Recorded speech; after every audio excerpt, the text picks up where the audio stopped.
Dalam nama Allah Bapa, Allah Putra, dan Allah Roh Kudus, kita akan memasuki ibadah hari ini. Jemaat dipersilakan untuk berdiri. Kita akan menyanyikan lagu Tuhan yang Kukasihi.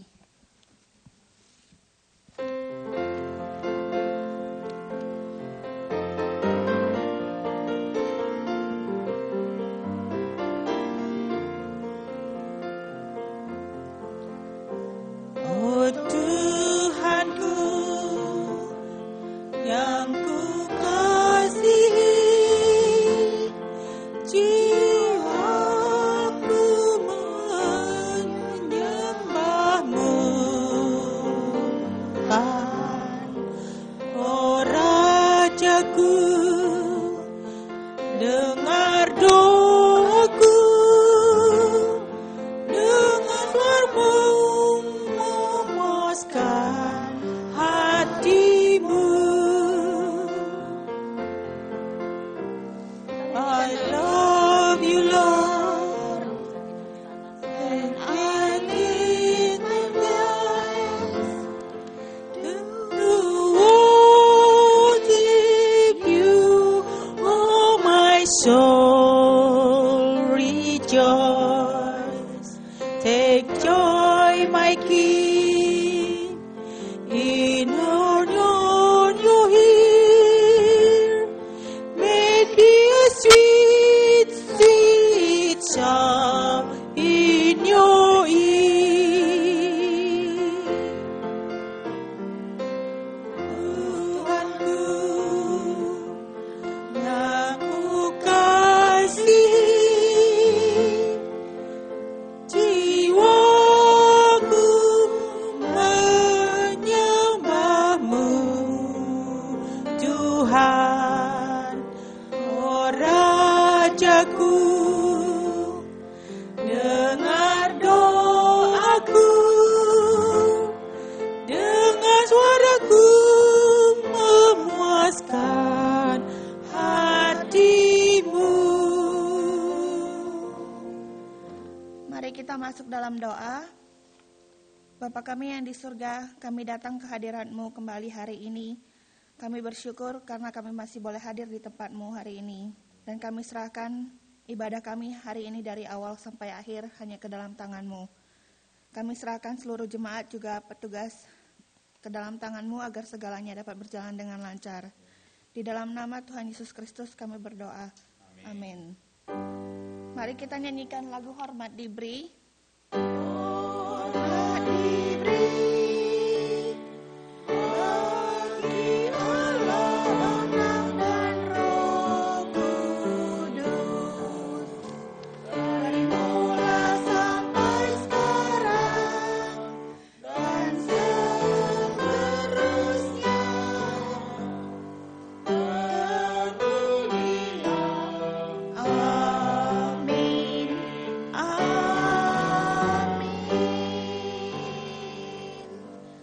Jemaat dipersilakan untuk duduk.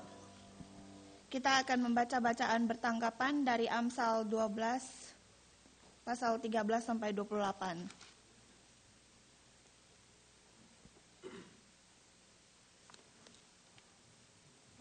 Orang jahat terjerat oleh pelanggaran bibirnya, tetapi orang benar dapat keluar dari kesukaran. Setiap orang dikenyangkan dengan kebaikan oleh karena buah perkataan, dan orang mendapat balasan pada yang dikerjakan tangannya. Jalan orang bodoh lurus dalam anggapannya sendiri, tetapi siapa mendengarkan nasihat, ia bijak.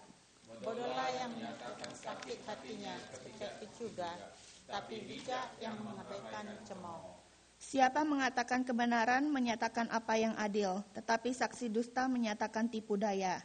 Ada orang yang mengancam mulutnya seperti tikaman pedang, tetapi lidah orang bijak mendatangkan kesembuhan. Bibir yang mengatakan kebenaran tetap untuk selama-lamanya, tetapi lidah dusta hanya untuk sekejap mata. Tipu daya ada di dalam hati orang yang merencanakan kejahatan, tetapi orang yang menasihatkan kesejahteraan mendapat sukacita. Orang benar tidak akan ditimpa oleh bencana apapun, tetapi orang fasik akan senantiasa celaka. Orang yang mendusta bibirnya adalah pekerjaan bagi Tuhan, tetapi orang yang berlaku setia dikenaannya. Orang yang bijak menyembunyikan pengetahuannya, tetapi hati orang bebal menyerukan kebodohan. Tangan orang rajin memegang kekuasaan, tetapi kemalasan mengakibatkan kerja paksa. Kekhawatiran dalam hati membungkukkan orang, tetapi perkataan yang baik menggembirakan dia. Orang benar mendapat perkembalaannya, tapi jalan orang fasik menyaksikan mereka sendiri. Orang malas tidak akan menangkap buruannya, tetapi orang rajin akan memperoleh harta yang berharga. Di jalan raya kebenaran terdapat hidup, tetapi jalan kemurtadan menuju maut. Jemaat dipersilakan untuk kembali berdiri. Kita akan menyanyikan lagu Sungguh Besar Kau Allahku.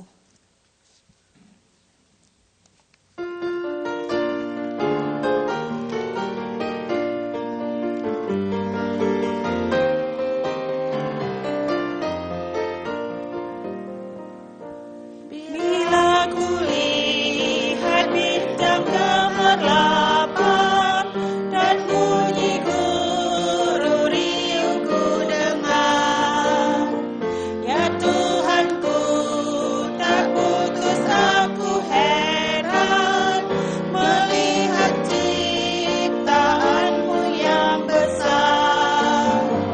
Maka jiwaku pun memujimu, sungguh besar Kau Allahku.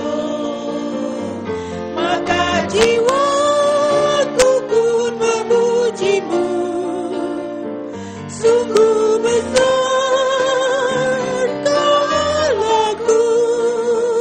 Ayat kedua, Ya Tuhanku, apabila ku renungkan pemberian-Mu dalam penebus, ku tertegun bagiku dicurahkan oleh darah-Mu, darahnya kudus. Maka jiwaku pun memujimu, sungguh besar Kau Allahku. Maka jiwaku pun memujimu, sungguh besar Kau Allahku.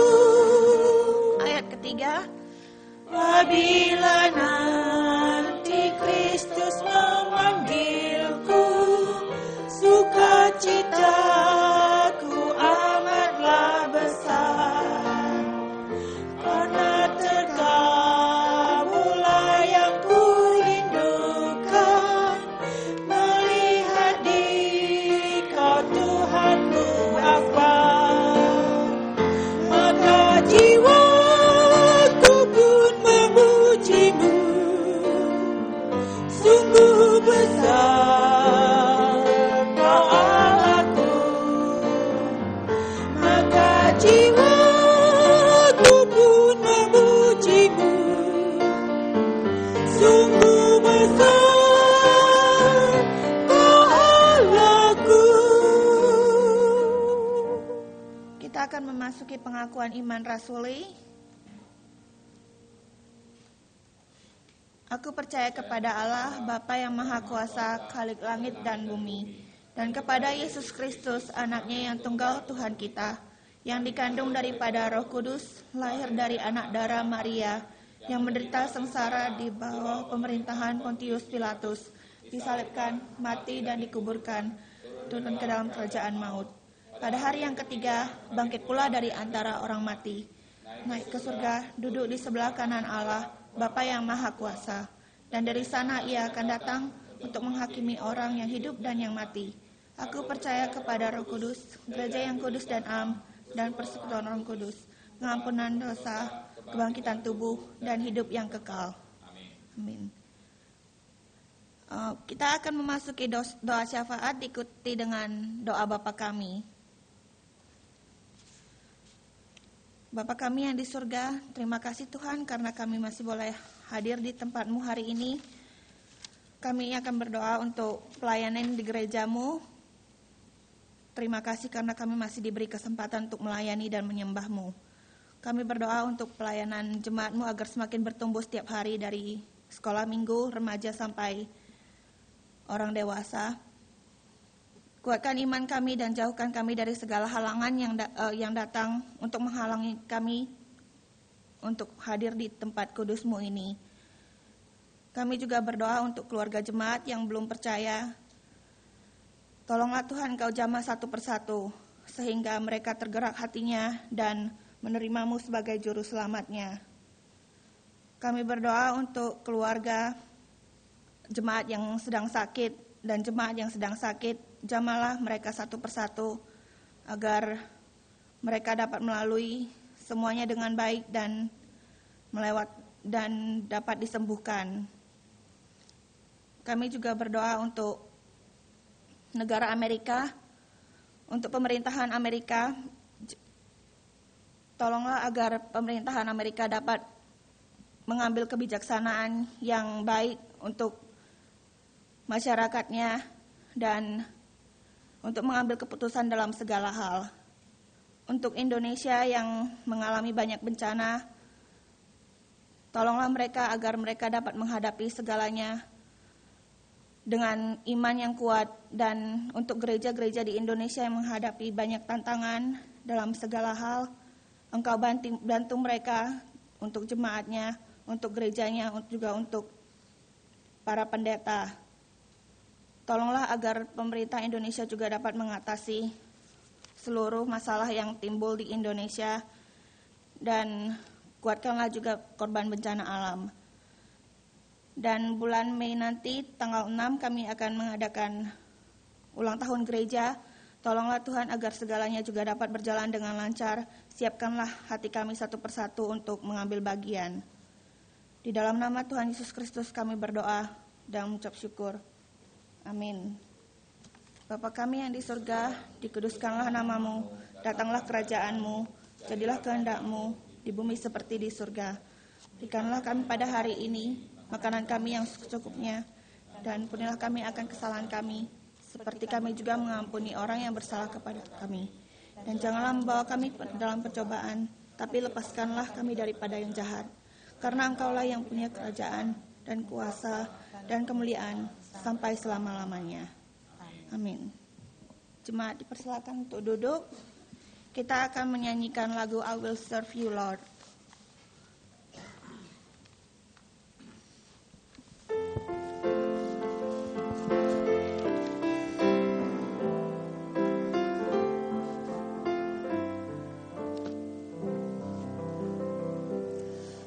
I'll serve you because I love you.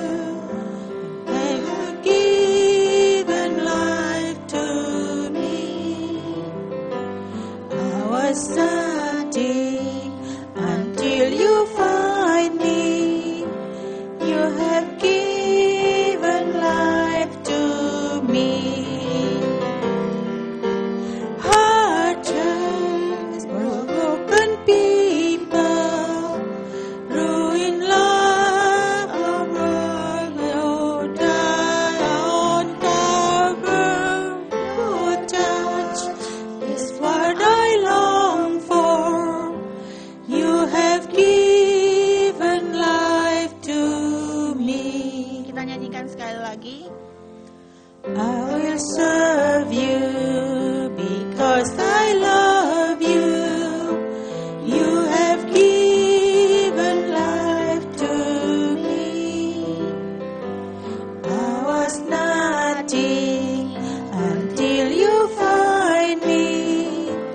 You have given life to me. Hearts broken people, ruined life, oh why you die on Calvary. Your touch is what I long for. You have given life to me.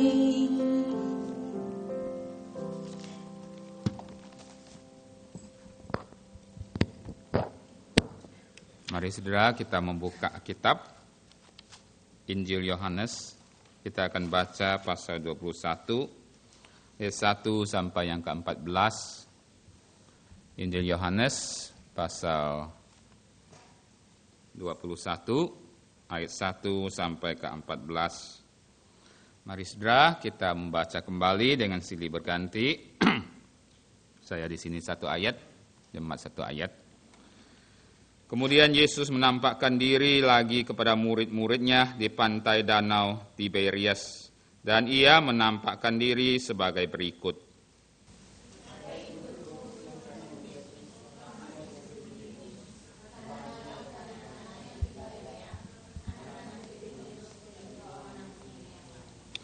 Kata Simon Petrus kepada mereka, "Aku pergi menangkap ikan."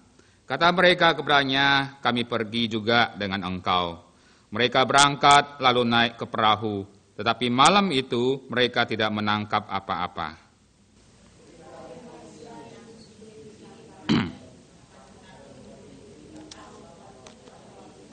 Kata Yesus kepada mereka, "Hai anak-anak, adakah kamu mempunyai lauk pauk?" Jawab mereka, "Tidak ada."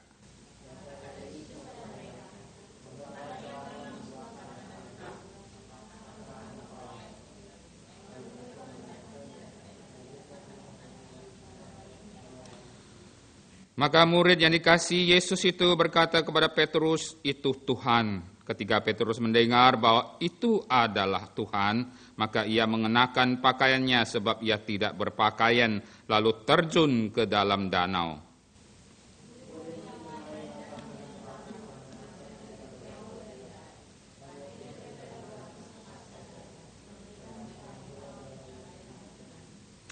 Ketika mereka tiba di darat, mereka melihat api arang dan di atasnya ikan dan roti.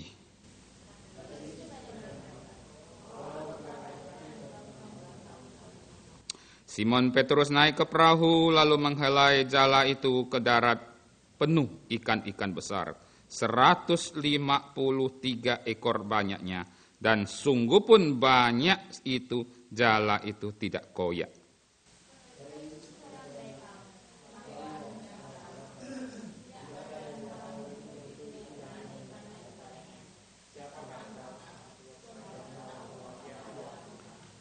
Yesus maju ke depan mengambil roti dan memberikannya kepada mereka, demikian juga ikan itu.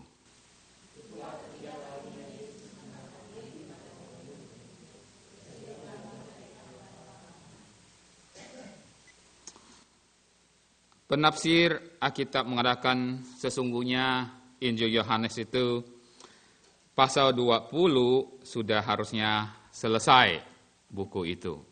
Karena ayat yang terakhir pasal 20 dikatakan apa yang dicatat adalah supaya kita percaya Tuhan. Jadi seharusnya sepertinya selesai. Tentu saja ini tafsiran.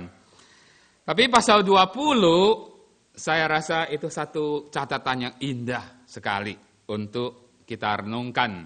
Yaitu tentang Yesus menampakkan dirinya. Nah, Yesus menampakkan dirinya. Kalau kita melihat seluruh Alkitab, saudara, kita mungkin merasa heran. Tentu saja ada rencana dari Allah. Karena dia tidak pernah menampakkan diri kepada orang yang tidak percaya kepada dia. Alkitab mencatat paling tidak ada 11 kali Yesus sesudah bangkit dari kematian, dia menampakkan dirinya kepada murid-murid Yesus. Khususnya kepada mereka yang dekat kepadanya. Mungkin satu pertanyaan kita tanya, kenapa tidak menampakkan diri kepada mereka yang tidak percaya? Bukankah alangkah baiknya kalau Tuhan menampakkan diri kepada mereka yang menyalibkan dia? Bukankah mereka melihat Yesus sudah bangkit, mereka akan percaya? Tetapi justru tidak.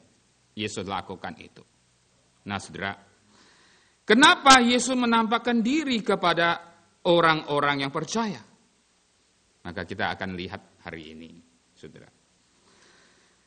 Banyak kali kalau kita membaca, ya, baik kita melihat kepada murid, ke-11 murid, maupun kepada mereka yang pernah mengikuti dia. kita bisa melihat beberapa kesimpulan. Yaitu Yesus menampakkan diri kepada mereka untuk memberi misi, untuk menghibur mereka, dan untuk meyakinkan kepada mereka, khususnya kepada Thomas kita tahu. Nah, dicatat di sini ayat yang kita baca tadi, Yohanes pasal 21 ayat 1 sampai 14, ini di sini dicatat Yesus menampakkan diri kepada 7 murid Yesus. Maka kita akan lihat kenapa Yesus di sini menampakkan diri kepada mereka ini. Saudara, saya akan menceritakan kembali sedikit dari pembacaan hari ini. Dikatakan bahwa murid-murid Yesus pada waktu itu sudah tahu Yesus sudah bangkit. Maka mereka berkumpul di pantai Danau Tiberias di sini dikatakan. Maka kalau Alkitab mencatat dikatakan ada 7 orang. Saudara bisa baca ayat 2 di sana. Lalu ayat ketiga dikatakan Simon Petrus yang biasa mungkin menjadi kepala ya daripada teman-teman mereka. Dia mengatakan aku pergi menangkap ikan. Lalu orang-orang atau teman-temannya juga mengatakan kami pergi juga. Saudara. Ada penafsir mengatakan bahwa seharusnya Petrus tidak boleh mengadakan itu lagi. Karena Tuhan Yesus pernah memanggil dia sebagai penjala ikan. Tetapi sesudah Yesus mati dan bangkit, Petrus di sini mengatakan, saya pulang pergi menangkap ikan lagi. Nah, saudara, mungkin harusnya tidak usah mengatakan demikian. Tetapi murid-murid pun ikut. Nah, saudara hati-hati ya, kalau orang mengatakan kepada kita sesuatu, jangan seenaknya ikut gitu. Jangan sembarang ikut. Di sini maka ikut-ikutan banyak orang Kristen demikian. Maka murid-murid pun ikut. Nah, pada malam itu dikatakan tidak menangkap apa-apa. Akhirnya Yesus datang. Mereka tidak tahu Yesus datang. Yesus bertanya kepada dia, "Hai anak-anak." Ini sebutan yang sangat manis, sebutan yang sangat kalem. Orang Jawa bilang, ya orang Jawa ya kalem gitu ya. Anak-anak gitu. Sudah makan belum? Seperti perkataan demikian ya, dia akan tanya, ada lauk pauk enggak? Kalau kita orang Indonesia atau Chinese bilang, "Cak pau boy, sudah makan belum?" gitu. Biasanya begitu ya. Ya, karena kita orang timur biasa, pentingnya makan, perutnya kenyang dulu. Maka mereka bilang, "Oh, tidak ada, saya tidak menangkap apa-apa." Maka Yesus mengatakan, "Tebarlah jalamu." Maka saudara, mereka tebar, mendapatkan banyak ikan. Ini sepertinya sejarah terulang gitu. Terulang karena apa? Karena Petrus pernah sekali dicatat dalam Lukas bahwa pernah juga Petrus tidak menangkap apa-apa sepanjang malam. Tapi Yesus meminjam kapalnya, berkhotbah, mengajar. Akhirnya Yesus berkata kepada dia, "Ayo maju ke dalam dikit dan tebarlah." Akhirnya mendapat ikan. Maka waktu itulah Yesus memanggil dia dan berkata kepada dia, "Mulai hari ini saya akan menjadikan kamu penjala manusia." Ini terjadi lagi. Maka ini seharusnya mengingatkan Petrus kembali apa yang telah terjadi, apa yang telah Tuhan pernah panggil dia menjadi penjala manusia. Maka setelah ditebar, betul ikannya banyak lagi, saudara. Dikatakan 153 ekor yang besar sekali. Saudara, mujizat terjadi. Karena sebesar ikan itu, sebanyak itu Alkitab mencatat jala tidak koyak. Ya seharusnya koyak berarti. Nah, saudara, itu mujizat. Ya. Maka setelah itu ada murid yang dikasih Yesus, yaitu Yohanes di sini, memberitahukan kepada mereka, oh itu Yesus yang suruh kita tebar jala itu. Petrus dikatakan terjun ke air, ya, mengambil pakaian. Kita mengatakan dia tidak pakai pakaian, bukan telanjang. Ya, jangan salah lihat itu. Biasa kalau orang nggak pakai jubah, orang Yahudi, dia bilang tidak pakai pakaian. Gitu ya. Lalu kemudian mereka mendarat, maka dikatakan mereka melihat di sana api, ada api, di atas api ada ikan, ada roti panggang, ikan panggang, roti panggang untuk sarapan pagi. Saudara, saya nggak tahu, ya, mereka lihat lapar atau rasanya apa? Rasanya nggak enak, atau rasanya gembira, atau rasanya sedih. Tidak dicatat. Maka Yesus mengatakan, ayo kita sarapan pagi. Mereka pun sarapan pagi. Yesus melakukan satu hal yang indah lagi. Yesus mengambil roti, mengambil ikan, memberikan kepada murid-murid itu. Sudah seperti seorang ayah, ya, yang sangat mengasihi, mencintai daripada murid-muridnya. Nah, saudara, melalui daripada kisah yang dicatat oleh Yohanes ini, hari ini kita akan melihat satu hal, yaitu mengapa, untuk apa Yesus menampakkan diri kepada murid-muridnya di sini. Saya memberikan satu tema, yaitu untuk mengingatkan pengikutnya. Ada 7 hal di sini. Untuk mengingatkan pengikutnya. Karena mungkin seperti yang saya lukiskan, Petrus sudah lupa misinya. Apa yang Yesus panggil dia sebagai murid. Mungkin dia nggak tahu, belum jelas. Maka Yesus menampakkan diri di sini untuk mengingatkan orang yang pernah dia panggil, yang pernah mengikut dia. Tapi sekarang mereka sudah sepertinya mau meninggalkan Yesus. Karena Yesus sepertinya nggak ada di dunia lagi. Mungkin inilah mengingatkan kita juga, saudara. Kita sebagai pengikut Yesus. Hal yang pertama, untuk mengingatkan mereka supaya menjadi pengikut Yesus, jangan takut tidak ada makanan. Kan Yesus tanya, ya, hei anak-anak, ada makanan enggak, ada lauk pauk enggak? Saya sudah bilang tadi, kalau kita tanya dengan kata kita, sudah makan belum? Saudara, mengikuti Yesus, kita melihat di sini, ya, Yesus tanya dia, ada lauk pauk enggak? Saudara, menandakan satu hal. Sering Alkitab atau Tuhan menanyakan sesuatu, saudara, bukan Tuhan tidak tahu. Bukan Tuhan tidak tahu mereka ada lauk pauk atau tidak. Jelas-jelas di mana Tuhan menanyakan sesuatu kepada manusia, Alkitab mencatat itu manusia sudah melakukan kesalahan. Bukankah?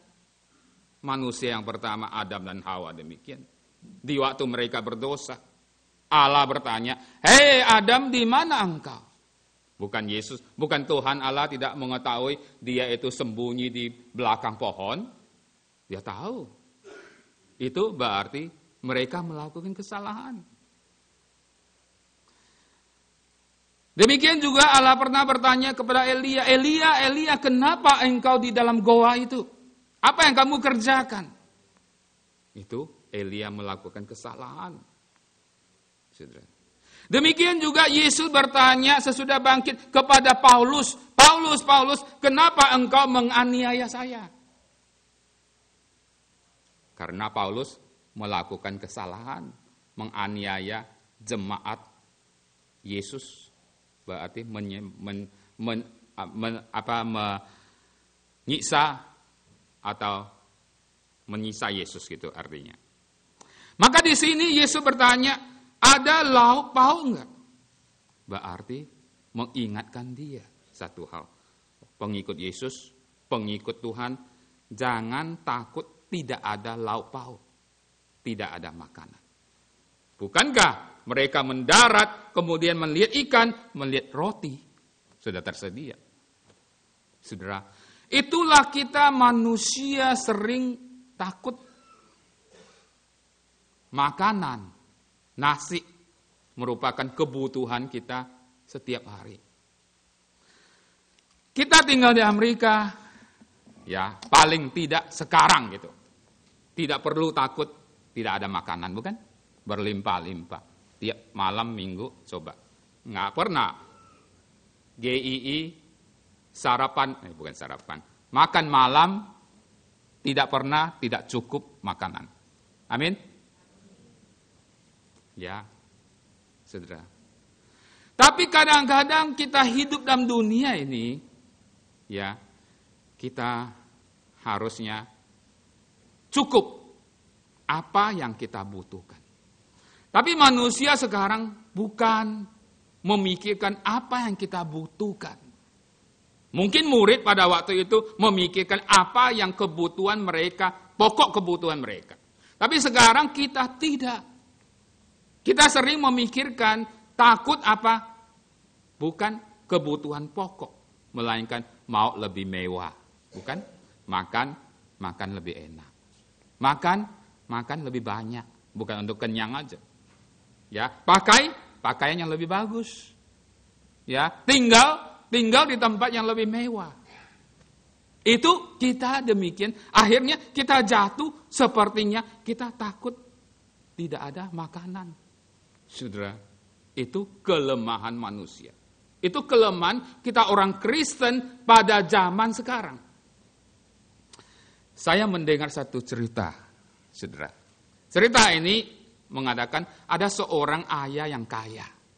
Ya, dia punya anak gitu. Nah, ayah ini mau mengajar anaknya supaya tahu keadaan dia, supaya dia puas akan kekayaan ayahnya, dia puas dalam keluarganya, maka dia bawa anak ini ke desa.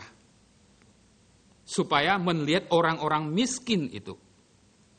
Ya, supaya dirinya itu puas. Maka dibawa ke desa.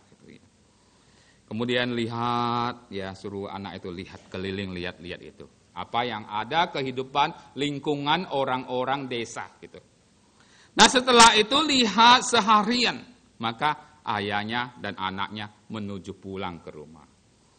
Dia tanya kepada anaknya, anak, kamu hari ini melihat apa? Lihat loh, kan orang itu miskin bukan? Kita kaya. Kita hidup enak bukan? Kaya enggak mereka? Kaya enggak kita? Mereka miskin bukan? Anak itu bilang, ya miskin. Ya, tapi miskin tanda tanya. Terus ayah itu bilang, bagaimana menurut pikiran kamu? Apa yang kamu lihat? Kemudian anak itu jawab, saya lihat ya begini papa bilang. Kalau kita punya rumah, punya satu anjing. Tapi mereka punya 4. Kalau kita punya kolam ikan hanya 1. Tapi mereka punya sungai yang besar. Yang mengalir airnya, pasti ikannya banyak. Ayah, kita tiap hari beli sayur. Tapi mereka tidak perlu beli. Ayah, kita punya tembok yang mengeliling dari rumah kita. Ya, supaya kita tidak dimasukkan pencuri, supaya aman. Tapi mereka tidak. Rumahnya nggak ada tembok. Mereka hidup senang enak. Kita punya pembantu. Ayah, mereka tidak perlu pembantu. Mereka saling membantu. Jadi sesungguhnya ayah, kita lebih miskin. Saudara, cerita ini makna sekali. Siapa lebih kaya? Siapa lebih miskin? Saudara, kebutuhan pokok sudah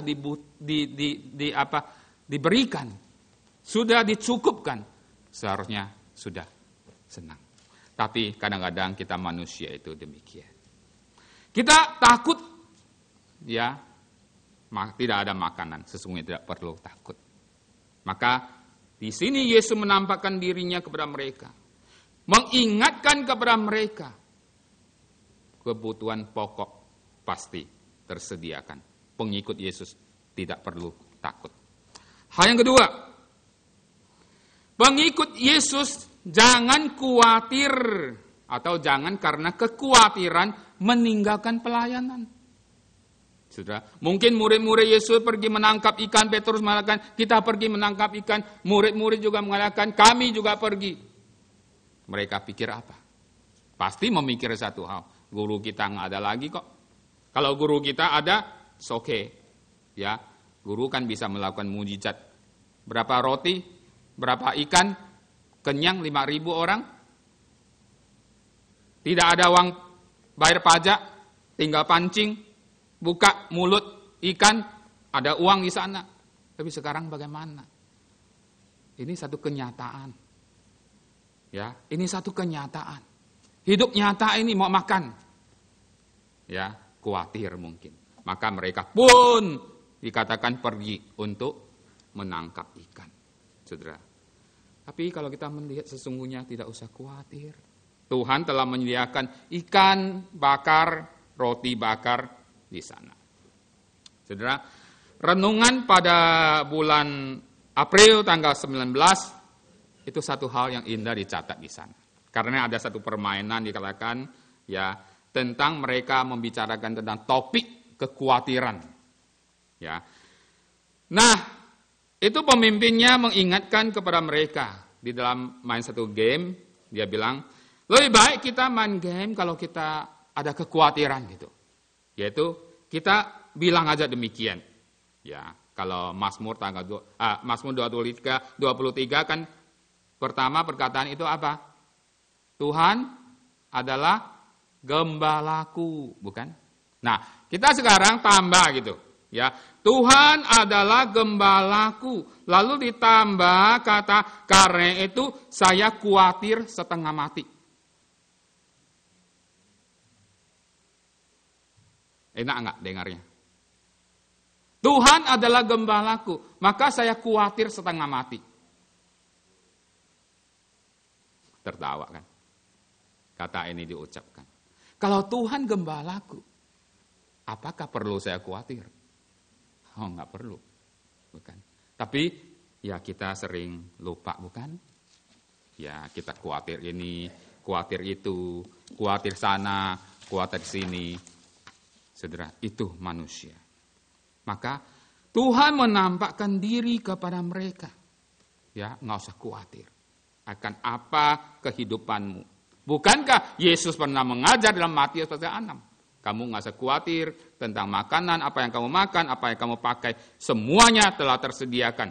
Maka yang penting sekarang itu carilah apa?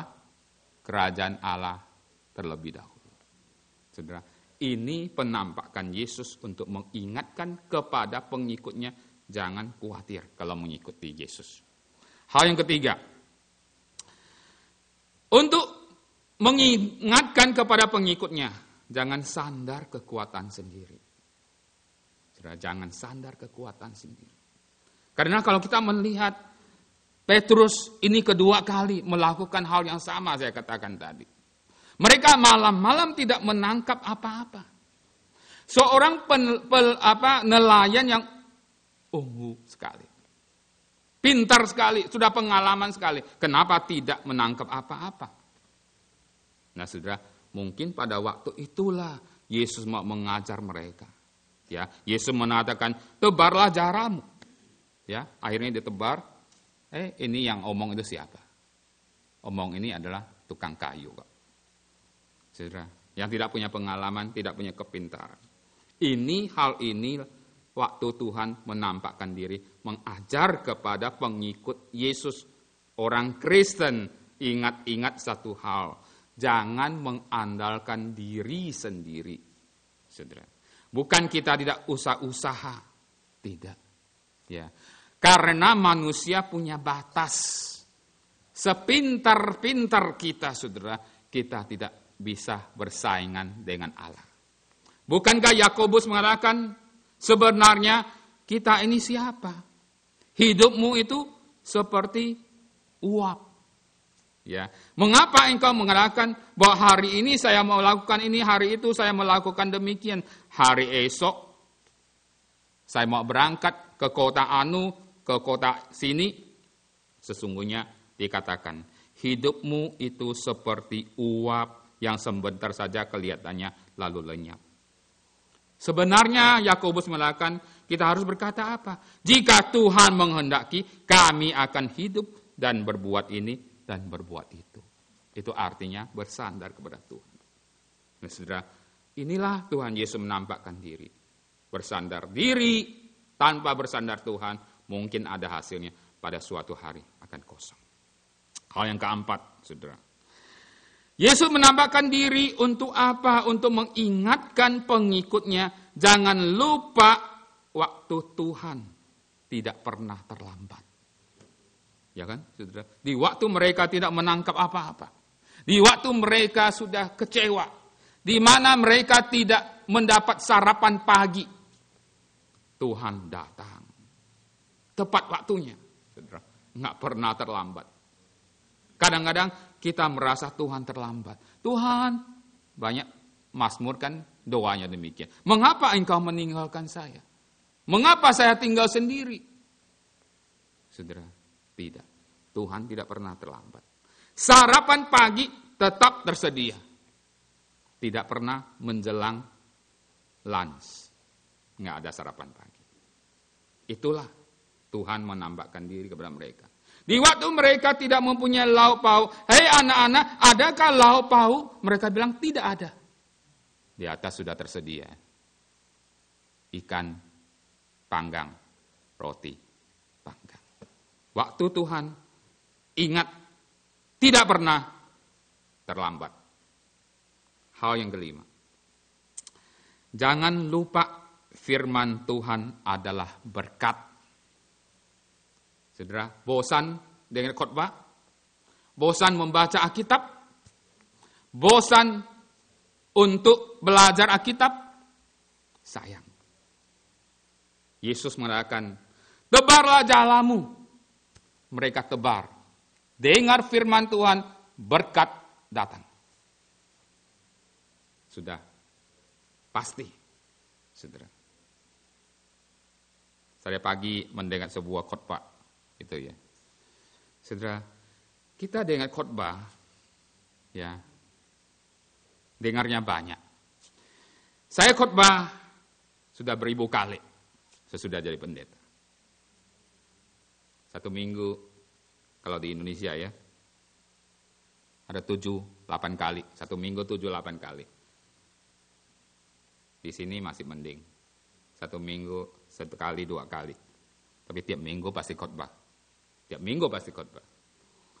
Nah saudara, bukan kita khotbah berapa banyak kita mendapat berkat, ingat. Tapi kita mendengar, melakukannya, itu berapa yang kita dapatkan berkat. Bukan kita tahu firman Tuhan berapa yang sudah kita tahu kita mendapat berkat. Melainkan berapa yang kita lakukan kita dapatkan berkatnya berapa. Itulah murid Yesus bukan? Hei anak-anak, tebarlah jalamu. Di waktu mereka melakukannya 153 ekor ikan. Besar-besar. Itu berkat yang luar biasa, bukan? Maka, saudara, jangan lupa firman Tuhan adalah berkat bagi kita.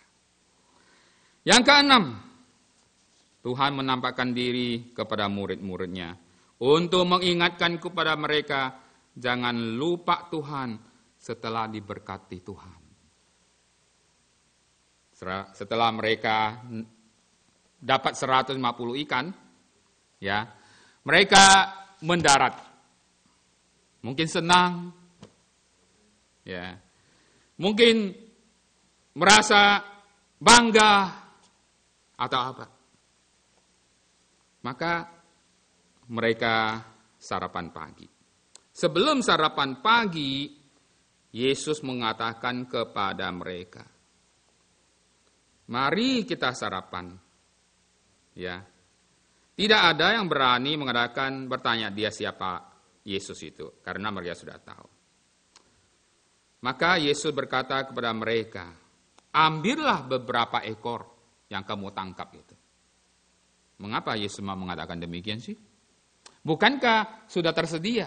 Saya yakin apa yang Tuhan sediakan kepada mereka sudah cukup.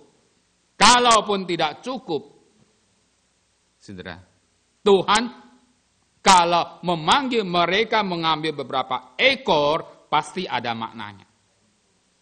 Karena apa? Karena sudah dapat 153 ekor. Ya, pantas enggak kalau Tuhan minta beberapa ekor? Pantas enggak? Pantas. Pantas enggak Tuhan memberkati kita? Punya rumah. Punya pekerjaan yang bagus. Punya istri yang cantik-cantik semua di sini. Punya anak yang pintar-pintar semua di sini. Tapi seringkali bukankah kita lupa? Persembahannya berapa sih? Capton. $1, $10. Saudara, 150 ekor. Tuhan minta beberapa. Salah satu paling 10% lah. Kenapa tidak kasih? Kenapa pelit? 150 ekor, saudara. Tuhan memberkati dia 153 kali berarti. Mereka kan tidak mendapat apa-apa. Sekarang 153 ekor. Bukankah 150 kali lipat? Nah, saudara, ingat. Ya, kita sudah diberkati Tuhan. Jangan lupa berkat Tuhan. Saudara, banyak orang berkat Tuhan lupa, sudah mendapat berkat Tuhan. Akhirnya berkatnya nggak ada lagi. Kan? Sudah banyak dapat pekerjaan yang banyak, nggak pernah kembalikan kepada Tuhan. Sekarang nggak ada pekerjaan merana. Saudara, ingat baik-baik hal ini. Yang terakhir, pengikut Tuhan jangan lupa sebuah misi. Berapa minggu yang lalu saya telah berkhotbah tentang hal ini, bukan? Kita diciptakan untuk satu misi. Saudara, Tuhan Yesus menampakkan diri kepadanya.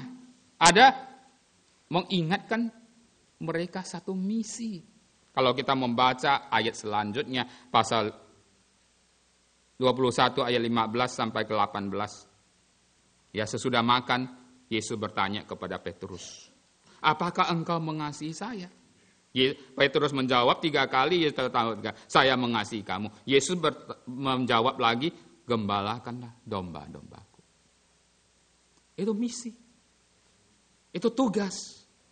Setiap orang diciptakan, dibentuk, dipanggil oleh Tuhan, punya satu misi, satu tugas. Satu pelayanan. Saudara, Senin yang lalu, dunia gempar. Gempar apa? Virginia. Anak muda, umurnya berapa? 23, 24, silakan.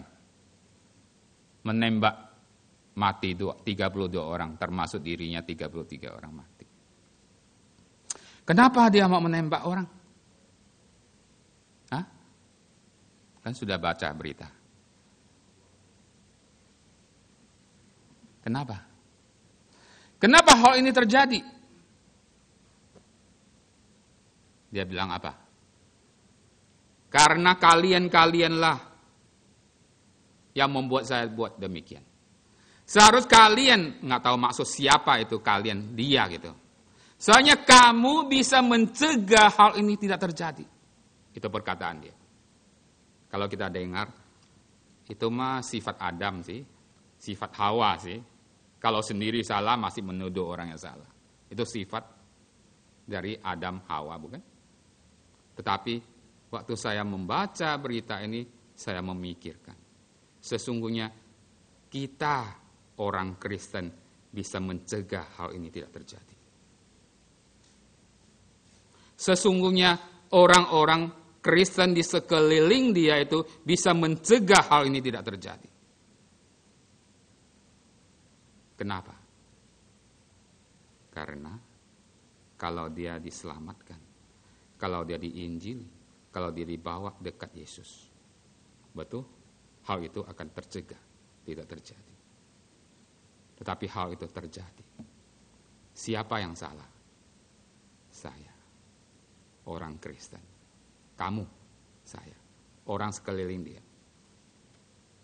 Itu perkataan tidak betul, tapi betul. Saudara, kita tidak menjalankan misi. Kita tidak tahu apa yang harus kita lakukan hidup sebagai orang Kristen. Maka banyak hal yang tidak ingin terjadi.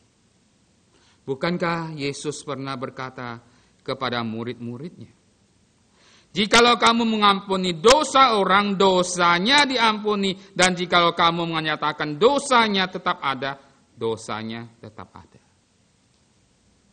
Ini perkataan bukan mengatakan bahwa kita orang Kristen bisa mengampuni dosa orang.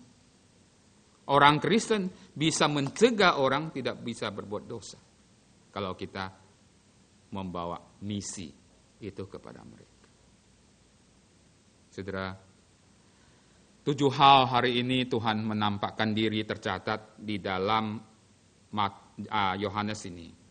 Mengingatkan muridnya, mengingatkan kita semua. Mari kita baca bersama-sama mengulangi 7 hal ini. Pertama, 1, 2, 3. Jangan tidak ada makanan. Di atas itu dibaca ya. Tuhan menampakkan diri untuk mengingatkan pengikutnya. Kedua, jangan karena khawatir meninggalkan pelayanan. Tuhan menampakkan diri untuk mengingatkan pengikutnya, jangan sandar kekuatan sendiri.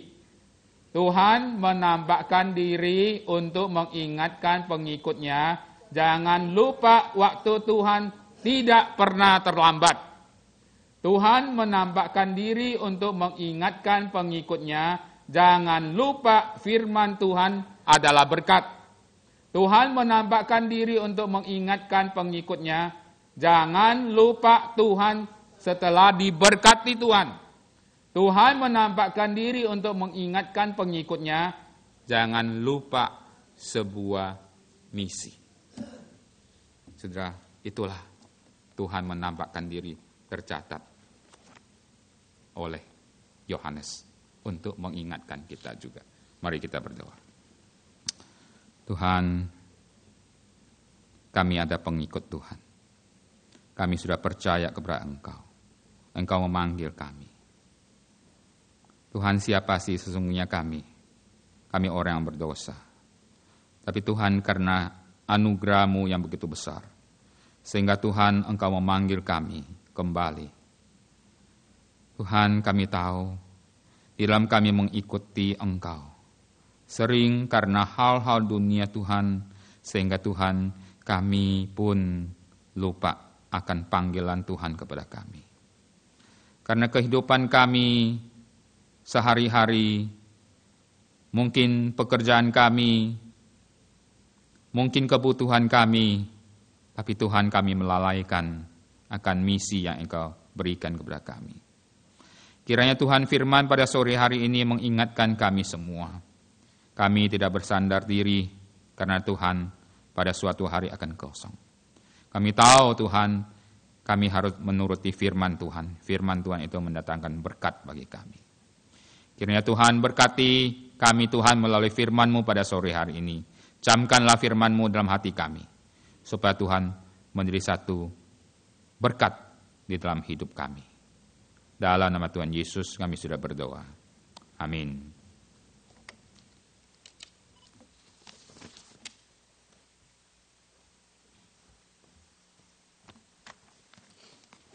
Semoga kita semua mendapat makna yang besar dari firman yang disampaikan oleh Pak Pendeta. Mari kita memasuki menyanyi lagu El Shaddai dan persembahan akan dijalankan.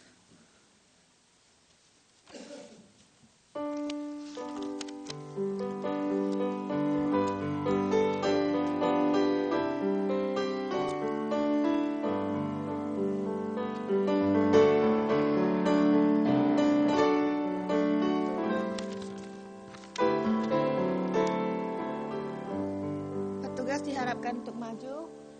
Tak usah ku takut, Allah menjagamu. Tak usah ku bimbang, Yesus peliharaku. Tak usah ku susah,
Minta Saudari Winnie untuk pimpin doa.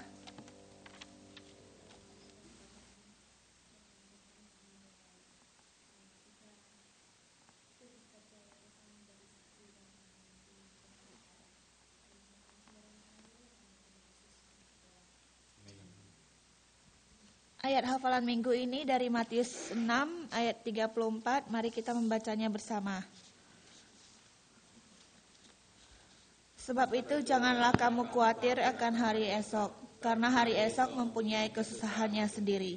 Kesusahan sehari cukuplah untuk sehari. Matius pasal 6 ayat 34. Jemaat diharapkan untuk berdiri. Kita akan menyanyikan lagu doksologi.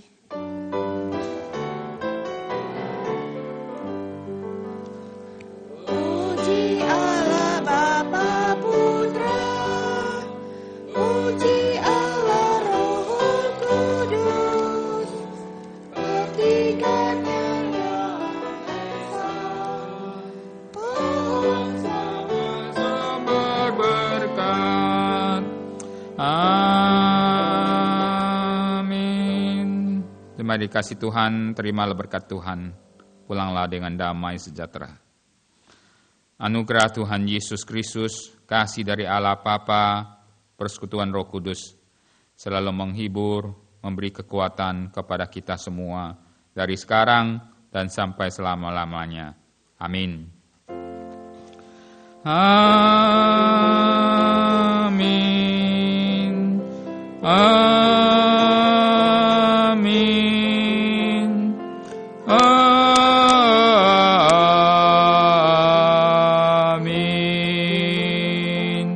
Amin. Jemaat silakan duduk, kebaktian sampai sini saat teduh.